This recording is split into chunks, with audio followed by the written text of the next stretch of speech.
Selamat malam Mas Kang. Halo, selamat malam juga Mas Daniel. Ngapain liburan hari ini? Duduk-duduk. Nggak ngapa-ngapain, nggak kemana-mana?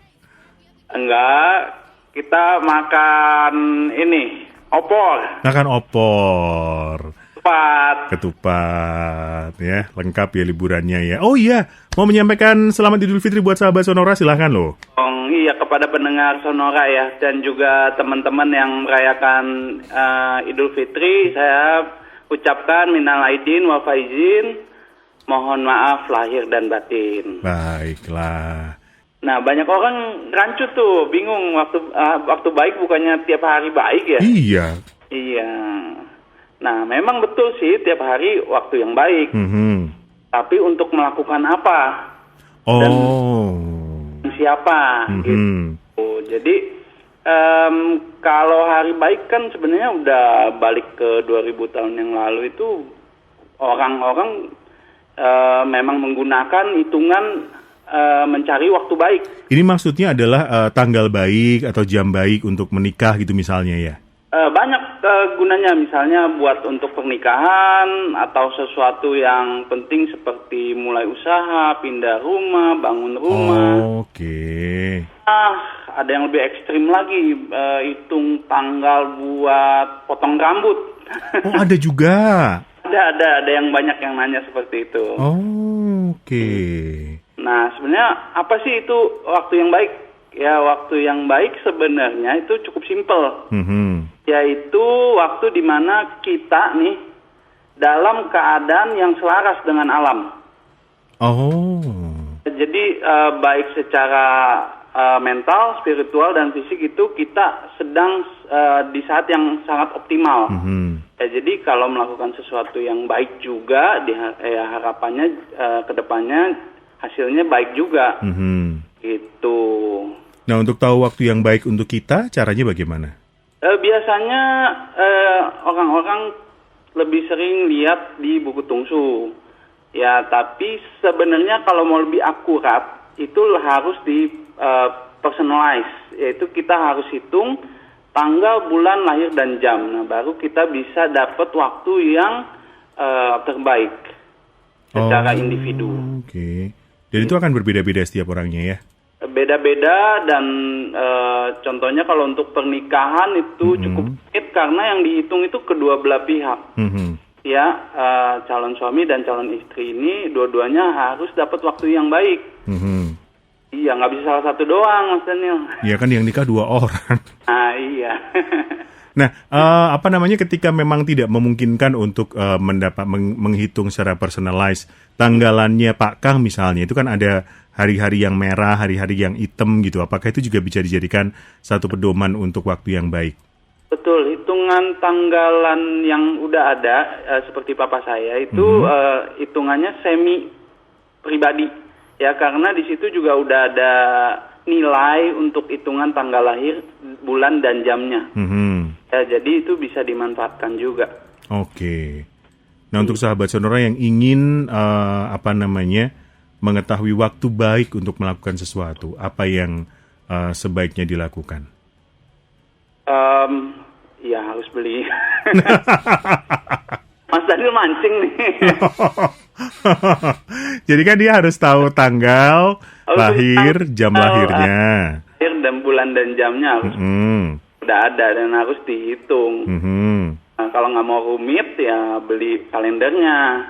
Oke. Tapi saya ingetin juga, nah banyak sekali orang rancu nih. Mereka pikir dengan hari baik, apa yang dijalankan di hari baik itu semuanya lancar. Enggak begitu ternyata. Enggak begitu. Memang waktunya baik ya. Kalau tidak disertakan dengan niatan atau kerja keras juga, itu percuma juga. Contohnya, misalnya saya udah hitung nih tanggal baik untuk menikah. Ternyata pasangannya mereka nggak ada niatan juga untuk misalnya bekerja sama menciptakan keluarga yang baik. Nah, itu kan sama juga bohong. Oke. Ya kan? Atau saya hitung tanggal usaha, tapi ternyata usahanya nggak cocok dan orangnya nggak punya kepribadian yang tepat, misalnya males-malesan. Itu juga nggak bisa, ya, karena itu harus berjalan bersamaan, waktu dan niat sama kerja keras. Nah, itu ketika orang sudah menghitung, ketika tidak menghitung dan abai terhadap waktu baik ini, apa dampaknya? Dampaknya lebih banyak tantangannya kalau tidak dilakukan di waktu yang baik. Ya, misalnya di tahun yang, misalnya tahun sekarang deh, kan ada orang yang cocok, ada orang yang nggak cocok. Betul. Nah, di waktu yang cocok, waktu yang tidak cocok bagi pribadi tertentu, dia mulai usaha. Nah, pasti banyak sekali kendala yang akan dihadapinya. Dengan memakai waktu yang cocok. Ya. Gitu. Apakah itu berarti akan selalu gagal?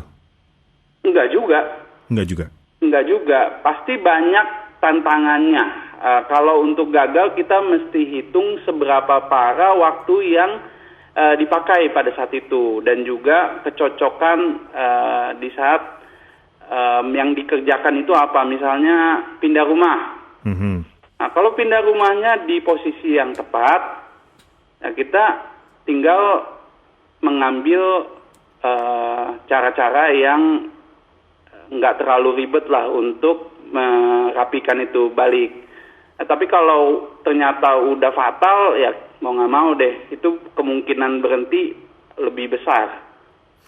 Ketika kita sudah memutuskan sesuatu dengan waktu yang ternyata tidak baik, apakah bisa diperbaiki?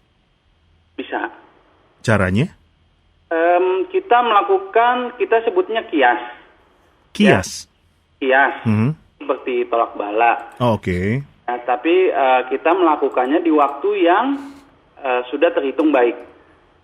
Ya, jadi istilahnya mulai lagi. Gitu. Oh, oke. Restart lagi. Gitu. Di restart itu memungkinkan?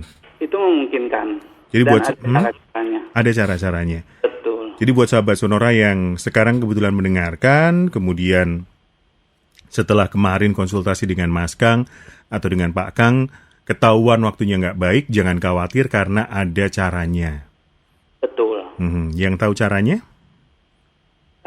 Ya profesional yang Hong Sui. Ya. Bisa kontak Kang Hongkian kan atau Kang Singwat. Kalau Mas Daniel mau belajar juga bisa sebenarnya. Enggak kok. Tapi masalahnya jamnya aja nggak tahu kan, jadi bingung. Oke, baiklah. Jadi waktu yang baik itu penting ya untuk disiapkan, untuk diketahui, untuk menjaga keselarasan dengan alam. Begitu Mas Kang? Iya, betul. Jadi silakan untuk cari tahu waktu yang baik bagi Anda untuk memulai satu hal, terutama yang berkaitan dengan kehidupan Anda, menikah atau membuka usaha, ya, atau apalagi sih, potong rambut, enggak ya? Ya, banyak hal yang bisa disiapkan deh agar semuanya berjalan lancar.